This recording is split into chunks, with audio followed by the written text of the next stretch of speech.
नमस्कार दोस्तों, आप सभी का स्वागत है हमारे चैनल कर लो पढ़ाई में। हाँ, जैसा कि हमने पिछले बार आपको पिछले जो वीडियो है उसमें बताया था कि प्रकाश क्या है, प्रकाश की डेफिनेशन बताई थी हमने। एक बार फिर उसको रिवाइज करते हैं और फिर उसके आगे पढ़ते हैं। प्रकाश हमने बताया था, जिसको हम इंग्लिश में लाइट कहते हैं। ये होता है कि जब भी हम किसी वस्तु को देखते हैं तो वो हम प्रकाश की सहायता से ही किसी भी वस्तु को हम देख पाते हैं। अगर प्रकाश अनुपस्थित होगा तो हम किसी भी वस्तु को देख नहीं सकते हैं। तो हमने बताया था कि प्रकाश एक ऊर्जा है जो हमारी आँखों मतलब किसी वस्तु को टकराकर फिर हमारी आँखों में संवेदना व्यक्त करती है, जिसकी वजह से हम देख पाते हैं।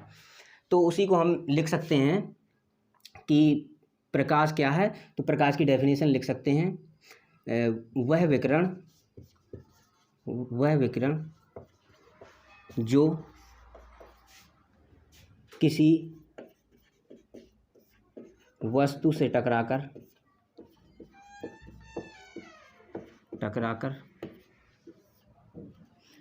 वह विकिरण जो किसी वस्तु से टकराकर हमारी आँखों में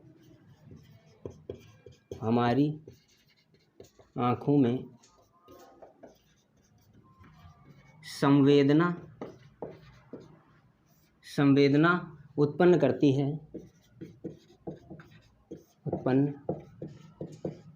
है,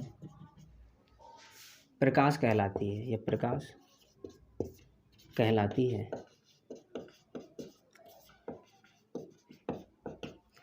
ठीक है, इस डेफिनेशन को लिख सकते हो। ऐसी कोई विकिरण जो किसी वस्तु से टकराकर फिर वो हमारी आँखों से टकराती है तो उसमें हमारे आँखों में संवेदना व्यक्त होती है, उसका इमेज बनती है, जिसकी वजह से हम किसी भी वस्तु को देख पाते हैं। तो ये तो हो गई लाइट। अब लाइट के बारे में पढ़ते हैं, अलग अलग चीज़ें होती हैं। तो लाइट के बारे में सबसे पहली चीज़ होती है कि लाइट रिफ्लेक्ट करती है किसी भी सतह से टकराकर। अगर हमको लाइट है, ये कोई एक सतह है, अगर ये सतह चमकदार है, इस पर पीछे तरफ पॉलिश है, जैसे हमारे घर में होता है जो कांच का शीशा होता है, शीशा जिसमें हम चेहरा देखते हैं, कंघी वंघी करते हैं, बाल खींचते हैं, क्रीम लगाते हैं। वो जो शीशा होता है उसमें हम अपना चेहरा कैसे देख पाते हैं? कोई सूर्य का प्रकाश है या किसी बल्ब का प्रकाश है, कोई भी प्रकाश जब हमारे चेहरे से टकराता है और फिर वो उस शीशे से टकराता है तो उसमें हमारे दर्पण में इमेज बन पाती है। कैसे? सबसे पहले एक आप इसका रूल समझ लीजिए कि जैसे ये सतह है कोई, इसमें इस तरफ पॉलिश है, तो जब भी कोई ये एक किरण है, अगर इसमें इस तरह से आएगी, ये किरण इस तरह से टकराएगी, इस तरह से नीचे आएगी। ये कोई प्रकाश की किरण है, कोई ये इस तरह से आएगी। तो जब ये शीशे से टकराएगी तो जिस एंगल से आई है उसी तरह से इस तरह से वापस भी हो जाएगी। ये क्योंकि ये पारदर्शी नहीं है शीशा, ये चमकदार शीशा है, इसलिए इससे क्या होती है, किरण वापस हो जाती है। वापस होने का रूल ये है कि जो सतह होती है उसके 90 डिग्री पर एक आप अभिलंब डाल दीजिए, ऐसे डैश डैश करके। तो ये जो डैश वाली रेखा है इसको बोलेंगे अभिलंब, इसको बोलते हैं अभिलंब। और जो ये किरण गिर रही है शीशे पर या किसी चमकदार सतह पर, इसको बोलेंगे आपतित किरण। ठीक है, इसके बाद जो किरण गिर रही है वो है आपतित किरण, और जो ऊपर वापस रिफ्लेक्ट होके वापस आती है उसको बोलते हैं आपतित किरण। और ये परावर्तित किरण ये होता है। तो अगर कोई भी चमकदार सतह है, उस पर कोई प्रकाश आता है तो वो उसी एंगल पे वापस जाता है। अब जिस एंगल पे ये आया था प्रकाश, ये, और जिस एंगल पे ये वापस गया है, ये जिस पे आता है ये होती है आई, और जिस पे रिफ्लेक्ट होके वापस जा रहा है इसको बोलते हैं आर। ठीक है, जो आई वो किरण हो जाएगी, जो आपतित किरण है उसको आई से रिप्रेजेंट करेंगे, ये वाला एंगल है आई हो जाएगा, और जो ये रिफ्लेक्ट वाला एंगल है ये आर हो जाएगा। इतना ये हो गया। अब इसके बाद आपको हम दर्पण में पढ़ाएंगे। ये नॉर्मल दर्पण है, समतल दर्पण की बात की है। अब बताते हैं हम दर्पण कितने। आप देखते हैं परावर्तन का नियम, परावर्तन का नियम,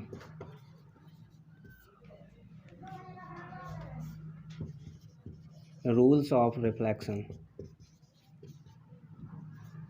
रिफ्लेक्शन।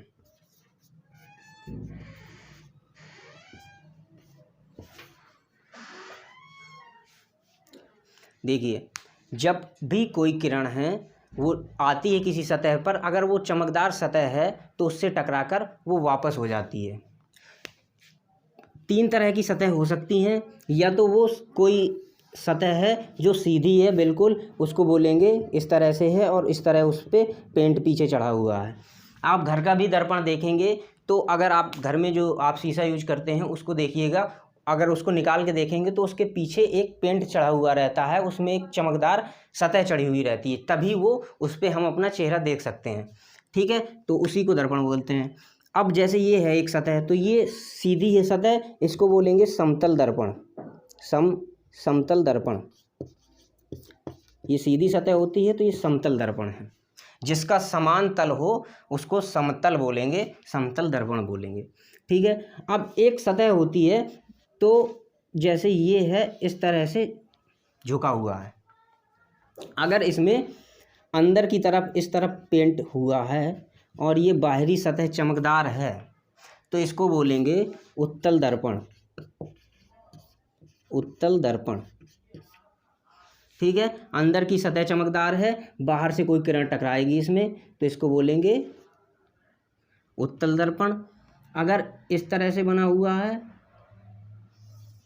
इस तरह से बना हुआ है और इसकी ये बाहरी वाली सतह पे पेंट है, ठीक है, और अंदर वाली सतह पर किरण कोई भी टकराएगी। ठीक है, ये वाला जो दर्पण होता है इसमें मेन अक्ष ऐसे इस तरह से बना होता है, इसमें भी इस तरह से अक्ष बना रहेगा। ठीक है, तो ये वाला जो दर्पण होगा ये हो जाएगा अवतल दर्पण। उत्तल दर्पण कैसा होगा, जिसमें बाहर तरफ अंदर तरफ पेंट है, और ये अवतल दर्पण कैसा होगा जिसमें बाहर तरफ पेंट है। इसको और देखिए डिटेल में समझाते हैं। ये एक गोलीय दर्पण होता है, समतल दर्पण को छोड़ दीजिए, ये सब क्या है, गोलीय दर्पण है। कैसे, अगर हम ये इस तरह से बना हुआ है कोई दर्पण, इसमें इस तरफ पेंट है, अगर हम इसको और बड़ा करते जाएं इस तरह से तो ये एक क्या बन जाएगा, गोला बन जाएगा। इसमें एक कहीं केंद्र भी होगा, इसलिए ये गोला का एक भाग होता है, इसलिए इसको क्या बोलते हैं, गोलीय दर्पण बोलते हैं, गोलीय दर्पण। ठीक है, अब इसमें अगर पेंट अंदर की तरफ है तो ये हो जाएगा उत्तल दर्पण, उत्तल दर्पण। अब जैसे ये अवतल दर्पण था, ये भी किसी गोले का भाग होगा, इस तरह से आओगे तो ठीक है, यहाँ पर इसका केंद्र होगा। ये भी क्या है, गोलीय दर्पण का एक भाग है। अगर इसमें बाहर तरफ पेंट हुआ है, रिफ्लेक्ट किरण अंदर तरफ से होगी तो ये अवतल दर्पण हो जाएगा। प्रकाश का परावर्तन, रिफ्लेक्शन ऑफ लाइट, इंग्लिश में बोलेंगे रिफ्लेक्शन ऑफ लाइट, प्रकाश का परावर्तन। प्रकाश का परावर्तन क्या होता है, जब प्रकाश की किरण या प्रकाश की विकिरण किसी भी सतह से, चमकदार सतह से टकराकर वापस हो जाती है तो वो प्रकाश का परावर्तन कहलाता है। उस क्या करता है, इसमें किरण जो है परावर्तित हो जाती है, यूं आई यूं परावर्तित हो गई, ये क्या हो जाएगा, प्रकाश का परावर्तन हो गया। तो हम लिखेंगे जब प्रकाश की किरण, जब प्रकाश की किरण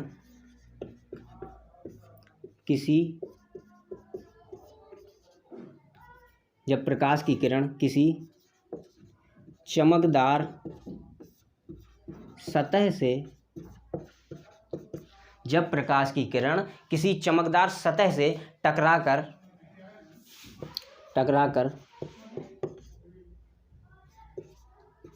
टकराकर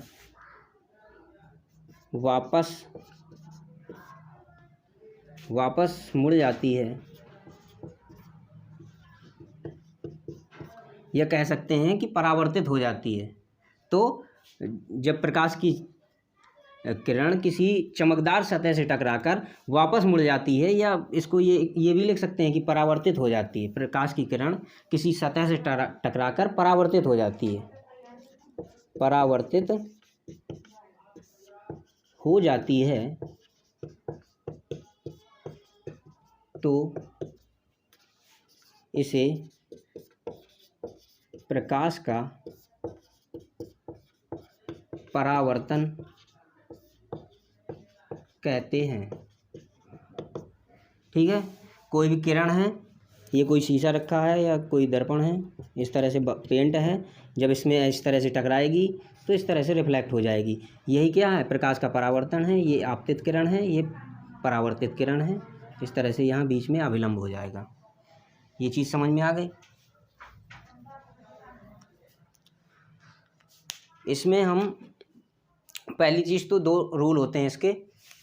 रूल क्या होंगे, जो देखिए इस तरह से ये बना हुआ था, इस तरह से इसमें इस तरफ पेंट था। जो आपतित किरण है ये और जो परावर्तित किरण है ये, इनके बीच में एक डाल लो अभिलंब। ये हो गया हमारा अभिलंब। ये क्या हो गई, आपतित किरण। आपतित किरण ये हो गई हमारी परावर्तित किरण। ठीक है, तो जो आपतित किरण है, ये जो इसका एंगल है आई, और जो परावर्तित किरण है, जो इसके बीच में एंगल बन रहा है आर।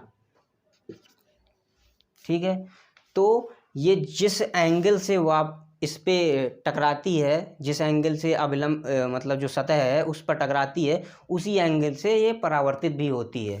ठीक है, तो जो आई है जिस एंगल से, उसी एंगल से वापस भी जाएगी।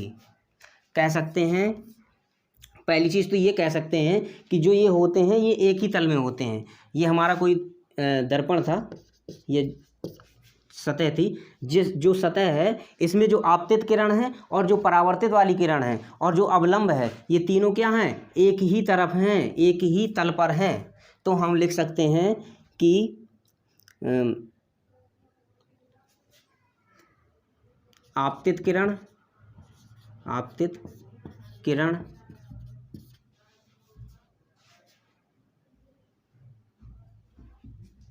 लिख सकते हैं हम कि आपतित किरण अभिलंब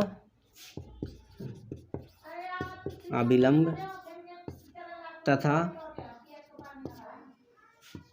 परावर्तित किरण, ये तीनों क्या हैं, तीनों एक ही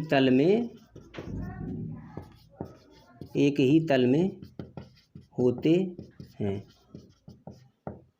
ये परावर्तन का नियम क्या हो गया कि जो आपतित किरण है, जो परावर्तित किरण है और जो अभिलंब है, ये तीनों एक ही साइड होते हैं, एक ही तल में होते हैं। ठीक है, दूसरा नियम क्या बन जाएगा कि जो जिस एंगल से वो आ रही है किरण, उसी एंगल पर वापस जा रही है, तो इसलिए जो एंगल आई है और एंगल आर है, ये दोनों क्या होंगे, बराबर हो जाएंगे। तो जिस एंगल पे आ रही है उसी एंगल पे वापस जा रही है, क्या लिखेंगे कि आपतित कोण, जो आपतित कोण है आई, आपतित कोण, तथा जो परावर्तित कोण है, परावर्तित कोण आर हो गया। आपतित कोण तथा परावर्तित कोण ये दोनों बराबर होते हैं, यानी कि समान होते हैं, समान होते हैं। इसको लिख सकते हैं angle i is equal to angle r. ठीक, ये हमारा हो गया अपवर्तन का नियम। अब इसके बाद हम समझाएंगे आपको गोलीय दर्पण।